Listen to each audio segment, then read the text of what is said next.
Bonsoir à tous, c'est Gloria de Polyglotria. Alors aujourd'hui, on va étudier qu'est-ce que c'est que le mutisme et qu'est-ce que sont les muets. C'est parti pour le générique.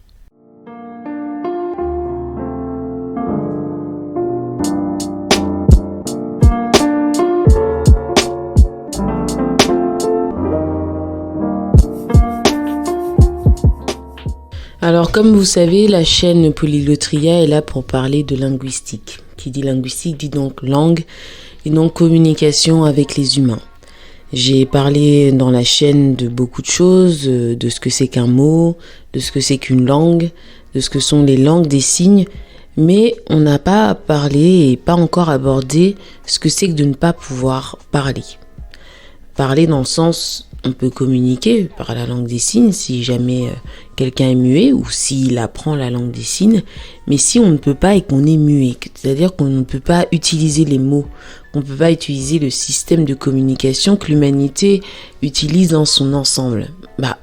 Comment ça se fait ? Quelles sont les causes qui peuvent amener à ce qu'il y ait plusieurs types de mutisme ? Donc là, je vais prendre les sources du site femmeactuelle.fr avec eux-mêmes une source du National Library of Medicine qui explique qu'il y a différentes phases de mutisme et différentes causes qui existent. Donc la première, il y a le mutisme sélectif qui est lorsque l'individu a pleinement la capacité de parler mais qui ne parvient plus à le faire. Il y a le mutisme organique qui lorsque on a l'incapacité de parler dû à une lésion cérébrale ou une consommation de drogue ou un AVC. Il y a le mutisme cérébelleux qui est l'ablation d'une tumeur de la fosse cérébrale postérieure, une partie du crâne qui entraîne un mutisme. Et enfin, il y a l'aphasie s'agit moins d'un mutisme que d'une difficulté à parler en raison d'un accident vasculaire cérébral, AVC, une tumeur cérébrale ou d'un traumatisme crânien. Donc voilà les 4 entre guillemets mutismes possibles.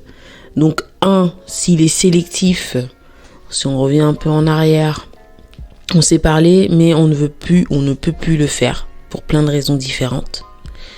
Donc ça c'est quelque chose souvent que peuvent avoir les enfants, que peuvent avoir des personnes qui ont été moquées, qui peut-être ont des troubles du langage. Ça c'est un mutisme donc où on s'interdit de communiquer par les mots et on communique par la langue des signes ou par autrement, par l'écrit. Donc ça c'est un mutisme que je trouve très intéressant à comprendre, c'est que l'humain fonctionne avec sa volonté et que si jamais cette volonté est freinée par quelque épreuve que ce soit, on peut donc s'interdire de communiquer et même se mettre en situation d'être muet pour éviter toute réaction vis-à-vis de nos pairs et sociale. Donc il y a quelque chose d'assez intéressant dans ce mutisme sélectif qui peut se soigner, je pense, par des séances de psy ou par un encadrement médical spécifique. Mais l'humanité peut, de sa propre volonté, être muet. Les autres types de mutisme sont soit dus à des AVC, ou donc à ce qui se passe dans notre cerveau, une rupture dans le cerveau, une scission, une maladie dans le cerveau, ce que nous mettons en nous qui peuvent endommager notre corps, ou soit dû à notre naissance, comme le mutisme organique, la capacité de parler. Donc les muets, si on revient un petit peu plus dans le détail, il y a soit la volonté, soit la naissance, ou dans le cas des épreuves de la vie qui nous rendent muets. Pendant longtemps, quand j'ai lu un petit peu les histoires des muets, des sourds en France, j'ai appris par exemple le traitement qu'on avait contre le muet qui était soit traité comme des parias de la société, mis uniquement dans des métiers manuels, métiers de fabrication. C'était des personnes, à partir du moment où elles étaient incapables de répondre dès lors qu'on leur parlait, il y avait un problème sociétal, donc on les traitait comme eux-mêmes, ils étaient des problèmes sociétals et on les poussait au loin. Et on apprend des choses très compliquées, très complexes. Le muet était souvent, comme il voulait parler avec les mains étaient vues par les gestes comme des gestes dits de sorcellerie ou des gestes dits de magie noire. Donc il y avait aussi des livres que j'avais lus qui parlaient du fait d'attacher les mains des muets. Même vous pouvez revoir la vidéo ou le podcast sur la langue des signes où on parle un peu des traitements qu'avaient les muets. Donc il ne faut pas oublier que être muet peut, ou avoir un mutisme, choisissez comme vous voulez, peut donc entraîner aussi, pouvait par le passé entraîner un handicap de rejet très fort dans la société. Enfin, on va voir les symptômes. Donc il y a plusieurs symptômes possibles. Il y en a qui ont été évoqués par exemple chez l'enfant. S'il y a un mutisme sélectif, on pourra normalement citer la phobie sociale, le mutisme qui se transfère dans la vie sociale et dans le parcours scolaire.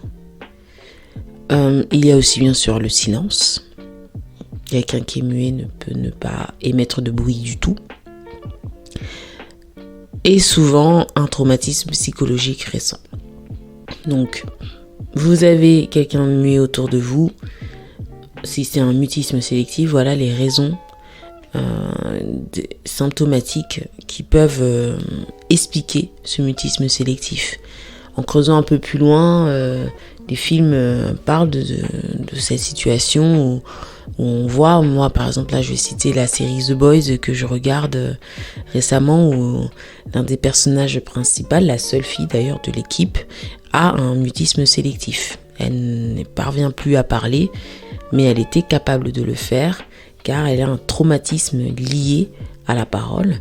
Donc voilà un exemple concret, enfin fictif, de ce que ça peut représenter. Ensuite, on a les causes de ce mutisme qui peuvent venir de plein de façons diverses. Donc on revient un peu à ce qu'on a dit tout à l'heure, l'anxiété sociale, un trouble de spectre autistique, donc si vous avez un autisme particulier, la conséquence d'un traumatisme psychologique, on l'a dit tout à l'heure, et puis une peur de conséquences dans l'expression. Est-ce que c'est une peur liée à des secrets? Est-ce que c'est des peurs de faire face à un passé douloureux? Et après, ce qu'on a dit tout à l'heure, donc un état psychotique, des lésions cérébrales et des AVC peuvent être aussi des causes qui expliquent le mutisme.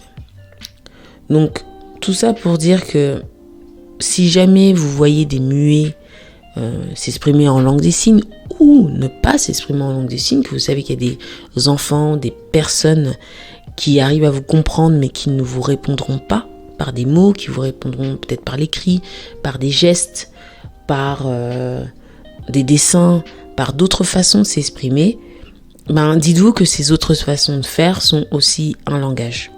Que ce langage doit prendre de l'importance, autant d'importance que quand on vous parle. Que ce sont des choses qui permettent à l'humain de communiquer avec vous et qu'il ne faut pas s'arrêter uniquement aux mots. Les langues, c'est une façon de communiquer, certes, c'est une façon de s'exprimer aussi, les langues orales, je veux dire, mais c'est pas la seule. Et on oublie souvent que dans le mutisme, toutes les autres langues que sont le dessin, l'écriture, l'art, le geste, la danse, l'émotion, qui je rappelle qui est la première langue de l'humanité, sont aussi des langues, sont aussi des langages qui nous permettent de nous comprendre.